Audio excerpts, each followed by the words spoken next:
ሰላም ጤና ይስጥልኝ። የተከበራችሁ የኢትዮ ሞኒተር ቤተሰቦች ለዕለቱ ያዘጋጀናቸው መረጃዎች አበይት ነጥቦች በማስቀደም እናቀርብላችኋለን።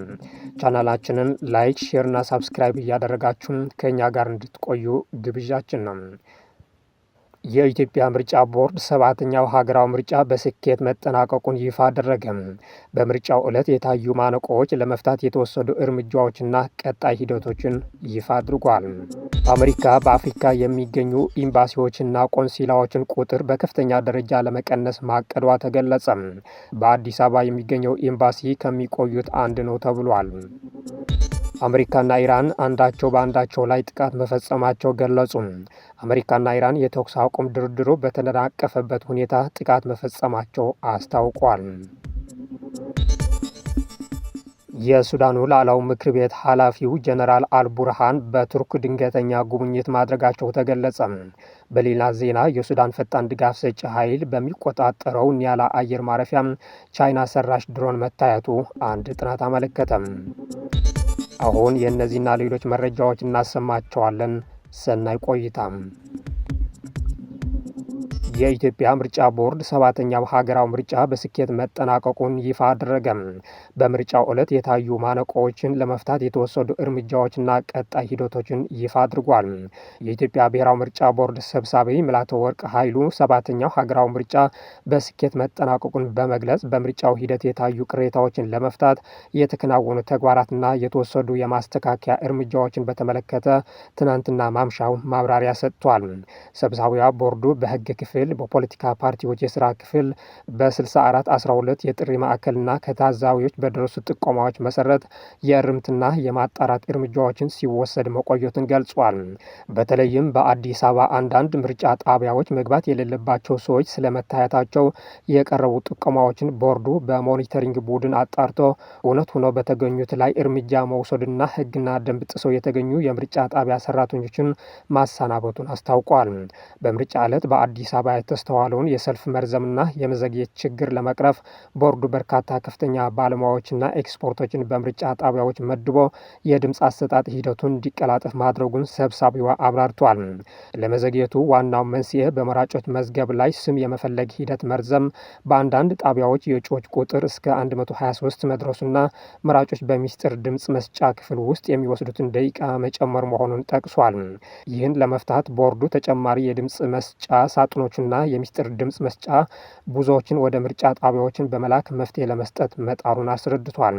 በአሁኑ ወቅት በምርጫ ጣቢያ ደረጃ ተዳምሮ ያለቀላቸው ውጤቶች በየጣቢያዎቹ ተለጥፈው ለሕዝብ ይፋ መደረጋቸው ገልጿል። በአሁኑ ወቅት ከየአካባቢው የተሰበሰቡት የምርጫ ውጤቶች ወደ ምርጫ ክልል የሚሄዱበትና በምርጫ ክልል ደረጃ የማዳመር ስራ የሚከናወንበት ሂደት በትኩረት እየተሰራ እንደሚገኝ ሰብሳቢዋ መላተወርቅ ኃይሉን ተናግሯል። አሜሪካ በአፍሪካ የሚገኙ ኤምባሲዎችና ቆንሲላዎችን ቁጥር በከፍተኛ ደረጃ ለመቀነስ ማቀዷ ተገለጸ። በአዲስ አበባ የሚገኘው ኤምባሲ ከሚቆዩት አንድ ነው ተብሏል። የአሜሪካ የውጭ ጉዳይ ሚኒስቴር ወደ አሜሪካ ለመጓዝ ቪዛ ለሚጠይቁ የውጭ ሀገር ዜጎች አገልግሎት የሚሰጡ በአፍሪካ የሚገኙ ኤምባሲዎችና ቆንሲላዎችን ቁጥር በከፍተኛ ደረጃ ለመቀነስ ማቀዱ ተሰማ።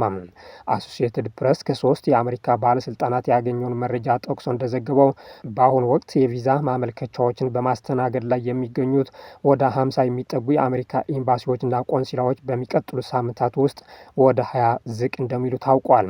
ለውጡ የሚተገበርበት ትክክለኛው ቀን ባይገለጽም በሚቀጥለው ሰኔ ወር ውስጥ ተግባራዊ ይሆናል ተብሎ እንደሚጠበቅ ለዜና ምንጩ ስማቸውን እንዳይጠቀስ የፈለጉ ባለስልጣናትን ጠቅሶ ዘግቧል።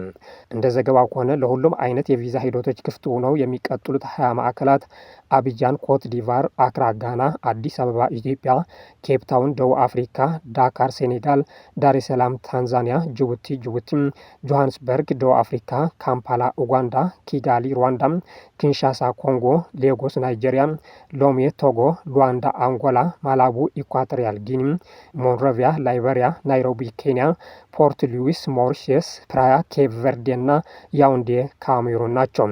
እርምጃው የስደተኞችና ስደተኛ ያልሆኑ ያልሆኑ ቪዛዎችን አሰጣጥ በጥብቅ ለመቆጣጠር የትራምፕ አስተዳደር ከሚያደርገው ጥረት አካል ሲሆን ይህም በሰፊው ወደ አሜሪካ የሚደረገውን ስደት ለመገደብና በጊዜያዊ ቪዛ ተጉዘው የቪዛ ጊዜያቸውን ካለፈ በኋላ የሚቀሩትን ለመቆጣጠር ያለመ ነው።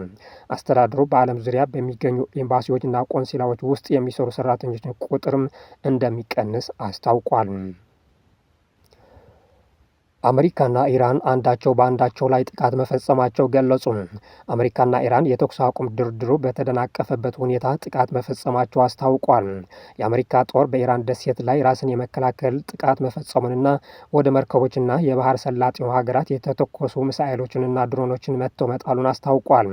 የአሜሪካ ማዕከላዊ እዝ ሴንትኮም በሆርሙዝ ወሽመጥና አላይ በቄሽም ደሴት ላይ ኢራን ወደ መካከለኛው ምስራቅ ሀገራት ልትፈጸመው የነበረውን የጥቃት ሙከራ ተከትሎም ጥቃት መሰንዘሩን አስታውቋል።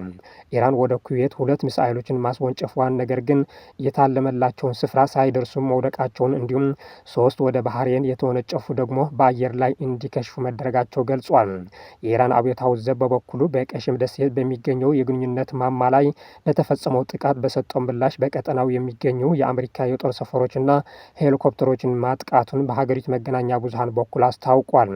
ሴንትኮም በቀሽም ደሴት ላይ የተፈጸመው ጥቃት የኢራን ጦር የምድር መቆጣጠሪያ ጣቢያ ኢራን በቀጠናው ውሃዎች ላይ የማለፍ መብት ያላቸውን ሰላማዊ ባህርተኞችን ላይ የተኮሰቻቸው 3 ድሮኖችን መትቶ መጣሉን አስታውቋል።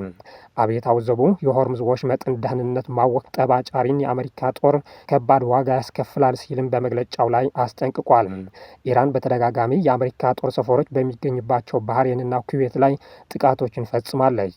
ቀደም ሲል ሴንትኮም አሜሪካ የጣለችውን እገዳ ተከትሎ ወደ ኢራን እየቀዘፈ የነበረው ነዳጅ ጫኝ መርከብ ማጥቃቱንና እንዳይንቀሳቀስ ማድረጉን አስታውቋል። የአሜሪካ አየር ኃይል የቦትስዋናን ሰንደቅ ዓላማ የሰቀለ ነዳጅ ጫኝ መርከብ በተደጋጋሚ የተሰጠውን ማስጠንቀቂያ ችላ ማለቱን ተከትሎ በሞተሩ ላይ ጥቃት መፈጸሙን ተገልጿል። ሴንትኮም ማክሰኞ ዕለት መርከቡ ላይ ጥቃት ሲፈጽም የሚያሳየው ተንቀሳቃሽ ምስል ያሰራጨ ሲሆን የኢራን ጦር በይፋ የሰጠው ምላሽ የለም። የተባበሩት መንግስታት ድርጅት እስራኤል የሊባኖስ አምባ መቆጣጠሯን በተመለከተ አስቸኳይ ውይይት አካሄደ። የተባበሩት መንግስታት የጸጥታው ምክር ቤት እስራኤል የሊባኖስን ጥንታዊ አምባ ቢፎርትን በቁጥጥር ስር መዋሏን በተመለከተ ትናንት አስቸኳይ ውይይት አካሂዷል። በተባበሩት መንግስታት ድርጅት የሩሲያ አምባሳደር ቫሲሊ ኔቤንዝ እስራኤልና ሊባኖስ በአሜሪካ አሸማጋይነት የደረሱትን የተኩስ አቁም ስምምነት እስራኤል ሊባኖስ ላይ ጥቃት እንድትፈጽም ከለላ ሰጥቷል ብሏል። ሊባኖስ የጋዛ ሰርጥ እጣ ፋንታ እንደሚጠብቃትም አክሏል። በተባበሩት መንግስታት ድርጅት የፈረንሳይ ልዑክ ጀሮም ቦንፎይ ውይይቱ እንዲካሄድ ሀገራቸው ጥሪ ማቅረቧን ጠቅሶም እስራኤል ራሷን የመከላከል መብት ቢኖራትም ሊባኖስ ላይ የምታደርገውን ጥቃት ምክንያታዊ አይደለም ብሎ ንግግር አድርጓል። በሺዎች የሚቆጠሩ ንጹሐን እንደተጎዱና እንደተፈናቀሉ የፈረንሳዩ ተወካይ ተናግሯል። የአሜሪካው ተወካይ ማይክል ጄ ዌልዝ በበኩላቸው ድርድርን ጨምሮ ዲፕሎማሲያዊ ጥረቶች መቀጠላቸው ገልጿል። ህጋዊው የሊባኖስ መንግስት በቴሄራን ከሚደረገው አሸባሪ ሀገሪቱን ነጻ ለመውጣት ተነሳሽነት አሳይቷል ብሏል። የሊባኖስ ተወካይ አህመድ አራፋ ደግሞ መንግስታቸው ነገሮችን ለመቆጣጠር ቢሞክርም እስራኤል እንደ ሁሉ ጊዜ ቀጠናውን ሁኔታ እየተጠቀመችበት ነው ብሏል። እስራኤል ሐኪሞች፣ ሆስፒታሎች፣ ጋዜጠኞች፣ ትምህርት ቤቶች እና የጸጥታ ተቋማትን ኢላማ በማድረግ ስልታዊ የውድመት ዘመቻ መክፈቷን ጠቅሷል። በተባበሩት መንግስታት ድርጅት የእስራኤል ልዑክ ዳኒ ዳሮን አንድ ቀን ተነስተን ሊባኖስ ለመግባት አልወሰንም፣ አማራጭ አጥተን ነው ሲሉ ምላሽ ሰጥቷል። ኢራን ሄዝቦላህን በእጅ አዙር መጠቀም መቀጠሏን ጠቅሶም የተኩስ አቁም ስምምነት ላይ ቢደረስ ሄዝቦላህ ሚሳኤልና ድሮን መተኮስ እንዳላቆመ ተናግሯል። የሱዳኑ ሉዓላዊ ምክር ቤት ኃላፊ ጀነራል አልቡርሃን በቱርክ ድንገተኛ ጉብኝት ማድረጋቸው ተገለጸ። በሌላ ዜና የሱዳኑ ፈጣን ድጋፍ ሰጪ ኃይል በሚቆጣጠረው ኒያላ አየር ማረፊያ ቻይና ሰራሽ ድሮን መታየቱ አንድ ጥናት አመለከተ። የቱርኩ ፕሬዝዳንት ኤርዶጋን ድንገተኛ ጉብኝት ላደረጉት የሱዳኑ አልቡርሃን በአንካራ በይፋዊ ስነ ስርዓት አቀባበል አድርጎላቸዋል። እንደ ሱዳኑ ኢኮ ዘገባ እንደሆነ የቱርክ ፕሬዝዳንት ሬሲፕ ታይብ ኤርዶጋን የሱዳንን የሽግግር ሉዓላዊነት ምክር ቤት ሊቀመንበር ጀነራል አብዱል ፈታህ አልቡርሃንን በአንካራ በይፋዊ ስነ ስርዓት ላደረጉት ድንገተኛ ጉብኝት ተቀብሏቸዋል። ጉብኝቱ የተደረገው በሱዳንና በቱርክዬ መካከል ቀጣይነት ያለው ግንኙነት እየተደረገ እንደሆነ እየተገለጸ ባለበት ወቅት ሲሆን ስለ ስብሰባው አጀንዳ ወይም ስለተወያዩባቸው ጉዳዮች እስካሁን ምንም ተጨማሪ ዝርዝር መረጃ አልተገለጸም። ይህ በእንዲህ እያለ በሱዳን ተፋላሚ ኃይሎች በቴክኖሎጂ የተደገፈ ከፍተኛ ጦርነት እየተደረገ ይገኛል። በሁለቱም ወገኖች የድሮኖች ጥቃት በተበራከቱበት ወቅት የዩኤል ትምህርት ቤት አንድ ጥናት ይፋ አድርጓል። የዩኤል ትምህርት ቤት ላቦራቶሪ ክፍል ባወጣው ጥናት መሰረት በኒያላ ውስጥ የተራቀቀ የቻይና ድሮን ለይቶ ማወቁን አስታውቋል። ዘመናዊ ድሮን ከተባበሩት አረብ ኤሚሬትስ የመከላከያ አከፋፋይ ጋር የተገናኘ BZK 005E አይነት ሲሆን በፈጣን ድጋፍ ሚሊሻዎች ቁጥጥር ስር ባለው አየር ማረፊያ ውስጥ እንደሚገኝ አረጋግጫለሁ ብለዋል። የዩኤል የህዝብ ጤና ትምህርት ቤት የሰብአዊ ምርምር ላቦራቶሪ በሳተላይት ምስሎችና የተረጋገጡ ምንጭ ቁሳቁሶች ላይ ተመስርቶ በሰጠው ትንታኔም በደቡብ ዳርፉር በሚገኘው የኒያላ አየር ማረፊያ ላይ አንድ ድሮን ለይቶ እንዳወቀ ሪፖርት አድርጓል። ይህ አውሮፕላን በተባበሩት አረብ ኤሚሬትስ በሚደገፈው ፈጣን ድጋፍ ሚሊሻ ጃንጃዊድ ቁጥጥር ስር ባለም አየር ማረፊያ መሆኑንና ድሮኑ ከቻይና የተሰራ BZK 005E ጋር በጣም ተመሳሳይነት ያለው መሆኑ አረጋግጧል። በሪፖርቱ ቁልፍ ግኝቶች መሰረት ላቦራቶሪ በግንቦት 6 ቀን 2026 በኒያላ አየር ማረፊያ በግምት 19 ሜትር ክንፍ ያለው ሰው አልባ የአየር ተሽከርካሪ ለይቷል።